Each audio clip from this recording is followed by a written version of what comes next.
তোমরা কি নামাজ পড়েছো?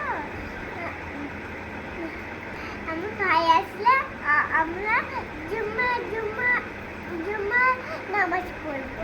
তোমরা পড়ে নিয়ে কালবাড়িতে কি কালবাড়িতে কি রান্না হচ্ছে সবাই কমেন্টে জানিও। আলিজা আলিসান